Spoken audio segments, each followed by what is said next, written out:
कर्नाटकातील विजयपूर जिल्ह्यातील चडचण तालुक्यातील गोविंदपुरा गावात भीमा नदीच्या परिसरात शुक्रवारी संध्याकाळी भीषण घटना घडली। शेतजमिनीच्या जुन्या वादातून दोन कुटुंबांमध्ये झालेल्या संघर्षात तब्बल 6 जणांचा गोळ्या झाडून खून करण्यात आला। या घटनेमुळे महाराष्ट्र कर्नाटक सीमावर्ती भागात प्रचंड खळबळ उडाली। स्थानिक पोलीस अधीक्षक लक्ष्मण निंबर्गे यांनी दिलेल्या माहितीनुसार निराळे आणि गोलंगी कुटुंबात गेल्या काही दिवसांपासून शेतजमिनीवरून वाद सुरू होता। या वादातूनच आरोपींनी गोळीबार आणि धारदार शस्त्रांनी हल्ला करून 6 जणांचा बळी घेतला।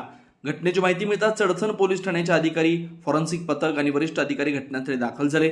परिसरात तणावाचं वातावरण असून पोलिसांनी गुन्हा दाखल करून पुढील तपास सुरू केला।